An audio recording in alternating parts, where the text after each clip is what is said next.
Olá, meus amores, tudo bom com vocês? Sejam bem-vindos ao vídeo novo aqui no canal. E eu tô gravando este vídeo pra vocês nos últimos dias de abril de 2021 e esse é um momento bem importante pra mim, porque agora no começo de maio eu vou fazer aniversário e não é simplesmente um aniversário, mas segundo as coisas esquizotéricas que eu acredito, só Deus há de me julgar, no dia do meu aniversário eu tô deixando um ano 9 dentro da numerologia cabalística e eu tô entrando no ano 1, que é obviamente, né, o primeiro ano de um novo ciclo de vida.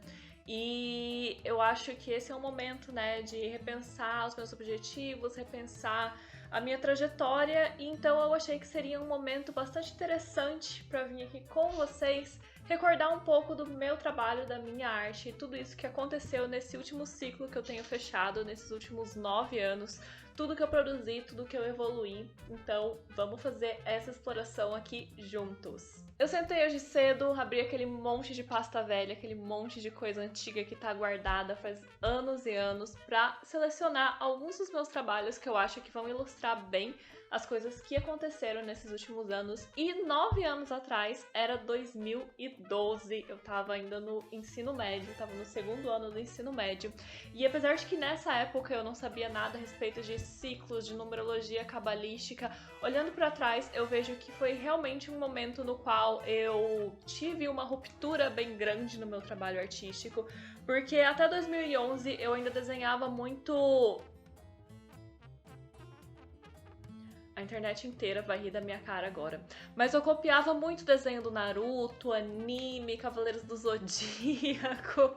E foi justamente em 2012 que eu parei e comecei a realmente começar a estudar mais seriamente desenho, pegar coisas mais de criação, começar a criar mais personagens. E eu acho que tudo começou, foi no comecinho de 2012 que eu tava na internet e eu encontrei uma série incrível de tutoriais que infelizmente hoje em dia não está mais no ar e eu não tenho mais esses arquivos salvos, porque era realmente um tutorial muito maravilhoso. Uma moça que postou no DeviantArt, saca? Um negócio que ninguém usa mais. Quando eu cheguei aqui na internet isso aqui era só mato. Mas era um tutorial que era basicamente como você desenhar rostos se você desenha mangá e quer começar a desenhar realismo. E eu acho que isso foi um turning point muito importante no meu trabalho, e daí eu comecei a fazer os trabalhos que a gente vai começar a ver agora. Então em 2012 eu trouxe pra vocês dois desenhos, um preto e branco e um colorido. E é basicamente os meus primeiros desenhos que eu comecei realmente a desenhar assim um rosto mais realista, sair tanto daquela coisa de estilização e comecei até realmente a estudar mais a sério o desenho. Então já era Marvelette doida desde essa época, já era fã do meu Loki querido desde essa época. E basicamente o que eu percebo olhando esses dois desenhos hoje em dia, eu vejo que eu ainda tava principalmente com muita dificuldade de diferenciar rosto, porque eu vim do mangá, que querendo ou não, diferencia muito pouco o rosto, e daí eu comecei a pegar algumas coisinhas bem específicas de realismo e eu comecei a desenhar rostos muito parecidos. Então, se você olhar, acho que dá pra perceber principalmente a boca desses dois desenhos é muito parecida, o olho é muito parecido. O nariz você vai ver alguma diferença porque eles estão em posições diferentes, mas basicamente é isso. Nossa, esses cabelos não tem nenhum movimento, mas tudo bem. Não tem absolutamente nenhuma dobra na roupa, mas ainda bem que todo mundo evolui, né? Mas saindo aqui de 2012, a gente entra em 2013, que eu tava no meu último ano do ensino médio aí, vendo o que eu ia fazer de faculdade, coisa e tal. E eu tenho aqui esses dois desenhos também, um preto e branco e um colorido.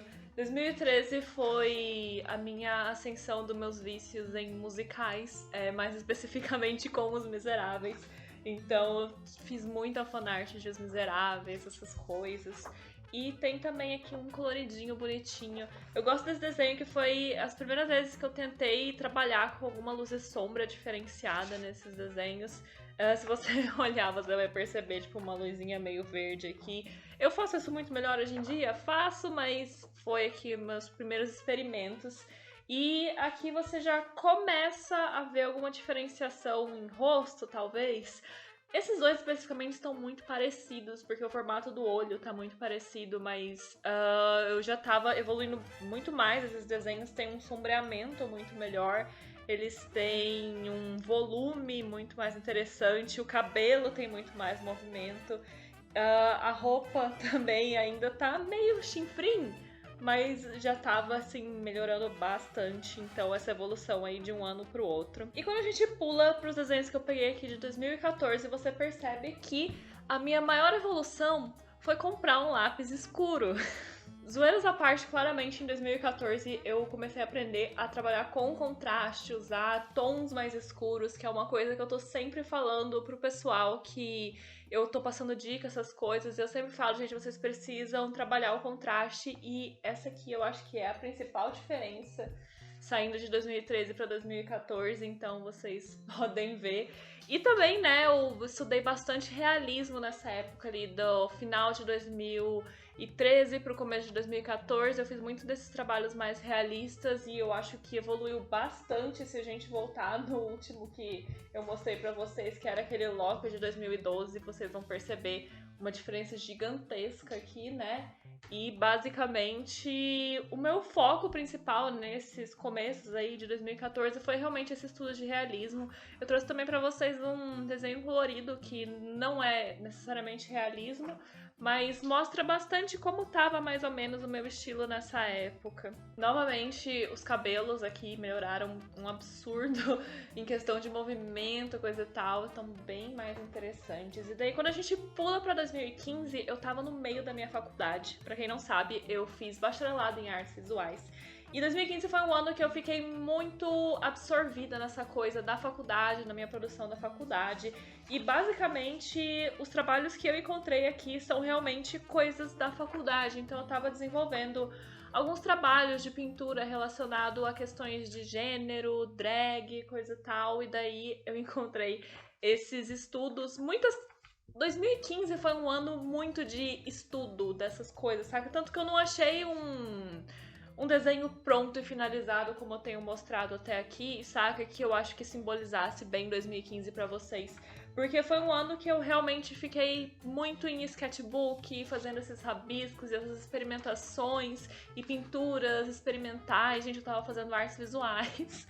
Então, assim, a minha vida era a experimentação, encontrar a sua poética e o que você quer dizer, filosofia, uau. Então eu acho que, na real, esses desenhos, assim, são os que mais vão representar realmente esse ano de 2015 na minha carreira artística. Eu acho que a palavra realmente seria experimentação. E quando a gente vai pra 2016, eu ainda tava muito nessa coisa de fazer sketchbook e coisa e tal, só que quando a gente chegou em outubro, eu fiz o meu primeiro Inktober. Foi o primeiro ano que eu participei do Inktober. E eu resolvi voltar às minhas raízes, né? Lembra que eu falei que eu ficava desenhando Cavaleiros do Zodíaco e coisas de anime? E eu fiz um Inktober inteiro temático de Cavaleiros do Zodíaco. E daí, basicamente, foi quando eu retornei realmente a essa coisa de desenhar muito personagem, muito fanart, que é uma coisa que vocês me conhecem até hoje. Mas foi quando eu dei essa afastada dessa coisa da experimentação mais bruta que eu tava fazendo na faculdade. E foi quando eu comecei também a postar, né, as minhas coisas na internet. Então, se vocês me acompanham há muito tempo, provavelmente vocês devem ter me conhecido nessa época. Se você me conhece desde o comecinho. Então, basicamente, foi meu primeiro Inktober. Eu acho que essa foi a principal virada desse ano. Nessa época de 2016, eu ainda também tava um pouco com essas experimentações mais realistas. Basicamente, quando eu tava totalmente insatisfeito com as coisas das experimentações e as coisas loucas que eu nem sabia o que eu tava fazendo direito, quando eu cansava e eu queria voltar para um porto seguro, eu voltava basicamente pra questão dos realismos, que era uma coisa que eu já tava há bastantes anos trabalhando e fazendo, e eu sabia que, tipo, eu quero fazer um negócio só pra ficar bom, então eu voltava pro realismo. E uma coisa que vocês podem perceber é que esses realismos estavam ficando cada vez mais escuros e mais pesados. Eu não estava vendo uma coisa dark na minha vida, não, gente. Eu só tava provavelmente impressionado com um lápis 9B ou alguma coisa do tipo. Mas eu tava trabalhando essas coisas em alto contraste, que é uma coisa que a partir de agora começa a mudar. Então esses desenhos aqui de 2016, eles são os últimos que eles são com essa carga mais pesada que vocês viram naquele Charles Xavier, cadê você? Então ele começa aqui, se vocês olharem esse rosto, ele ainda tem muito tom de cinza, mas quando você passa pra esse aqui, você tem um contraste muito mais pesado, coisa e tal. Que é uma coisa que você pode ver até nesses, né, que não são realistas, mas eu trabalhei bastante com esse contraste mais pesado do preto com o branco. Mas aí a gente vai, né, pra 2017, que foi o ano que eu criei este canal. Uau, yay!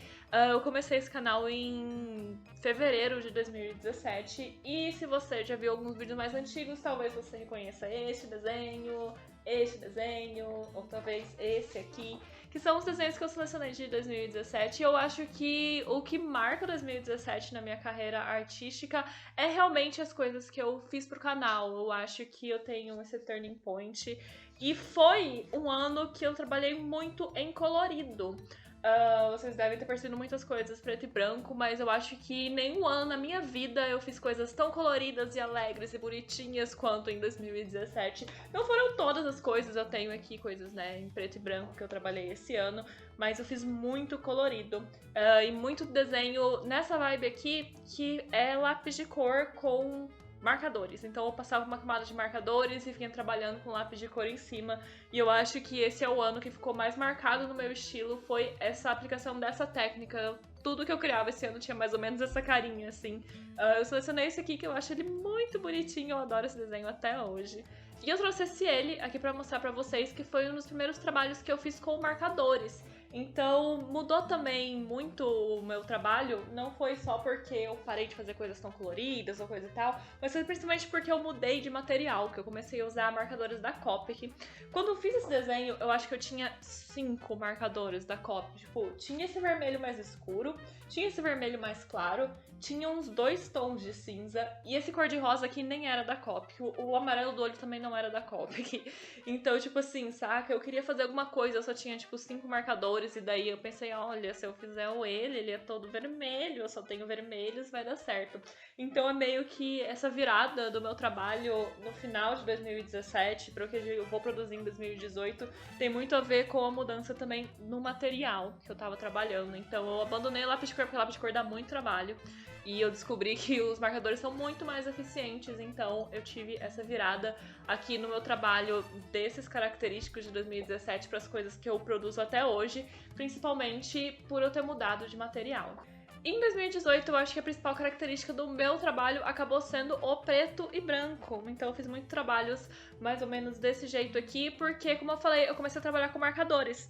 Só que se vocês já procuraram na internet o preço de marcadores da Copic, que vocês devem ter visto que custa R$30 cada caneta. Então não tinha como eu ter uma grande paleta de cores assim de cara. Hoje em dia eu tenho muito mais, mas quantos anos que eu não tô comprando, né, esses marcadores para ter uma paleta mais variada. Então, eu gostava de trabalhar com os marcadores da Copic, mas eu tinha basicamente só tons de cinza. Eu optei por começar pelos tons de cinza, porque teoricamente eu podia fazer qualquer assunto, né? Se eu comprasse só vermelho, eu só podia desenhar coisas vermelhas, mas no preto e branco eu podia fazer qualquer coisa. Então, acho que é muito característico do meu trabalho de 2018, essas coisas muito mais suaves. E quando eu passo pro marcador, que eu abandono o grafite, vocês vão perceber que o meu trabalho ele deixou de ter aquela carga tão escura e tão pesada que ela tinha quando eu tava trabalhando com grafite. Então, eu passo a trabalhar em tons de cinza, mas eu realmente tô ali numa coisa que é muito mais suave. Eu acho que é uma coisa que tá muito mais parecida com o meu trabalho atual do que essas coisinhas que eu fazia antes de começar a trabalhar com marcadores. E 2018 também foi o ano que eu passei o ano inteiro como aprendiz dentro de um estúdio de tatuagem. Então, na real, a maior parte das coisas que eu produzi, que eu desenhei em 2018, eram desenhos para tatuagem. Então, eu não encontrei nada colorido que eu tivesse feito. Na verdade, tem alguns digitais, mas depois a gente pode fazer um vídeo sobre a minha jornada com arte digital. Então a maior parte das coisas coloridas que eu produzi realmente foram desenhos para tatuagem. Esse aqui também fiz com a vibe pra tatuagem e tal. E a maior parte da minha produção em 2018 foi muito focada nisso. Então eu tive muito poucos desenhos, assim, tipo de pintura em 2018. Foi realmente uma coisa mais focada. E eu acho que o meu trabalho, ele realmente tem a cara das coisas que eu produzo hoje a partir de 2019. Oi, meus amores, tudo bom? Aqui é a Mia, editora do futuro, e eu resolvi dividir este vídeo em duas partes porque eu falo demais, pelo amor de Deus. Então, se você quer saber mais, saber tudo sobre o que eu penso sobre a minha produção mais recente, ouvir toda a história da minha crise existencial de 2020, e também meus planos, projetos e esperanças aí para esse novo ciclo de vida que eu vou começar, cola aqui comigo amanhã que eu vou estar publicando já a segunda parte desse vídeo para vocês, tá? Enquanto isso, eu deixo vocês com um beijo e eu vejo vocês na parte 2. Até lá!